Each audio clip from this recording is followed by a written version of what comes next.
नमस्कार, मैं हूं नीलू। तो बिहार चुनाव की तारीख अब नजदीक आ गई है। 6 तारीख को पहले फेज का अब चुनाव होना है, लेकिन कहा यह जा रहा है क्या पहले फेज में तेजस्वी और महागठबंधन को बढ़त मिलती दिखाई दे रही है। और इसके कई कारण हैं। जानकार मानते हैं कि इसके कई कारण हैं। जिस तरह से मोकामा में दुलार चंद यादव की हत्या हुई और उसके बाद एक नया राजनीतिक समीकरण बनकर उभरा है और तमाम अब जितने नेता हैं जो प्रचार के लिए उतर रहे हैं महागठबंधन के, वो बार बार यही कह रहे हैं कि सुशासन राज में इस तरह से लगातार हत्याएं हुई। पीछे भी हमने देखा कि कई सारी बातें सामने आई और ठीक चुनाव से पहले फेज के चुनाव से पहले दुलार चंद की हत्या और फिर अनंत सिंह का जेल जाना एक बड़ा मुद्दा महागठबंधन को मिल गया है। अगर तेजस्वी की बात की जाए तो उन्होंने कहा कि देखिए किस तरह से यहां पर जंगल राज हमारे पिता के राज को कहा जाता था, लेकिन जंगल राज किस तरह का होता है ये अब बिहार में देखने को मिल रहा है। और अब अभी तो देखिए चुनाव एकदम सर पर है तब ये हाल है, इससे पहले भी इतनी सारी हत्याएं हुई। लेकिन इसके कई कारण जानकार इसलिए मानते हैं कि पहले फेज में तेजस्वी और महागठबंधन को बढ़त मिल रही है। पहला तो मोकामा में जिस तरह से हत्याकांड को अंजाम दिया गया, लालू के बेहद करीबी थे, दुलार चंद यादव कम्युनिटी से आते हैं। लोकतंत्र में हिंसा की कोई जगह नहीं होनी चाहिए और ये ताज्जुब में है हम लोग कि कोई व्यक्ति जो है अपने काफिला, एक तो 40-40 गाड़ियों का काफिला और तो और हथियारों के साथ लैस कैसे घूम सकता है। इलेक्शन कमीशन क्या कर रही है, प्रशासन क्या कर रहा है, अब तक क्या कार्रवाई की गई है। हत्या हुआ है, कई गवाह हैं, एफआईआर हुआ है, चश्मदीदों ने घटना जो है वो बताई है कि किसने किया, कौन कराया, किसने गोली मारी, किसने गाड़ी से रौंदा।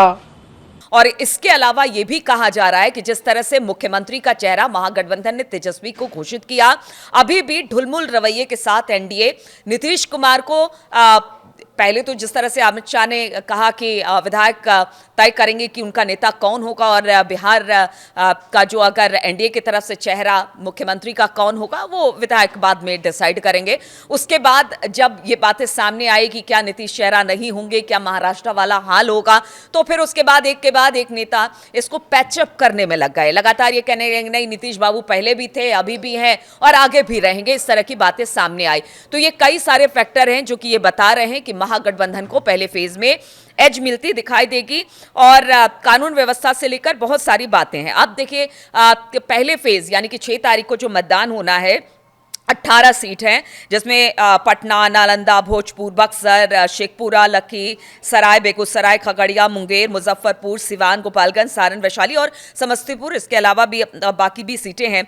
अगर खास तौर पर पटना की बात की जाए 14 सीटें हैं, जिसमें मोकामा, बाढ़, बख्तियारपुर, दीघा, बांकीपुर, कुम्हारपुर, पटना सिटी, फतुहा, दानापुर, मनेर, फुलवारीशरीफ, मसौढ़ी, पालीगंज, उसके बाद विक्रम राजनीतिक रूप से सबसे संवेदनशील मानी जाती है। और उसमें मोकामा का हाल तो आपने देख लिया कि क्या हाल मोकामा में इस वक्त है कि जो प्रत्याशी है बीजेपी के वही इस वक्त जेल की हवा खा रहे हैं। अब उनकी जगह जेडीयू के जो बड़े नेता है लल्लन सिंह, वो चुनाव प्रचार में आज कमान संभालते दिखाई देंगे और बाकी नेता भी इसी तरह से मोकामा में पहुंचेंगे। तो इसीलिए कहा जा रहा है कि तेजस्वी को एज मिलती पहले फेज में दिखाई दे रही है, क्योंकि कानून व्यवस्था एक बड़ा मुद्दा महागठबंधन लेकर आया है। मोकामा में जिस तरह से घटना घटी है, इसके अलावा अगर बात की जाए यादव कम्युनिटी की बात की जाए, लालू के बहुत करीबी थे। हमने देखा कि दुलार चंद की बात करते करते ये हुआ कि हमारे पुराने सहयोगी थे, लालू के भी आंखों में आंसू आ गए। इस तरह की बहुत सारी बातें हमने देखी है। और तीसरा कि तेजस्वी को तो मुख्यमंत्री चेहरा बना दिया गया कि नीतीश बाबू का होगा क्या। और तेजस्वी बार बार ये मुद्दा, सिर्फ तेजस्वी नहीं बल्कि उनके जितने गठबंधन के दल हैं, उनके बड़े नेता हैं, वो बार बार यही कह रहे हैं कि आखिर एनडीए में मुख्यमंत्री का चेहरा है कौन। क्यों नहीं ठोस आधार पर या फिर पूरी तरीके से कह दिया जाए कि हाँ जैसे ही चुनाव संपन्न होगा अगर एनडीए जीतती है तो फिर मुख्यमंत्री नीतीश कुमार होंगे। तो ये 2-3 बातें हैं जो सबसे ज्यादा पहले फेज में लोगों के लिए मुद्दा बनेगा। और देखिए बिहार की जनता, खासतौर पर बिहार की राजनीति उत्तर प्रदेश से भी अलग है। कहते हैं कि जाति पाति पर आकर बिहार की राजनीति रुक जाती है, लेकिन जिस तरह की बात अगर बिहार की जाए तो वहां पर जातीय समीकरण बहुत मायने रखता है।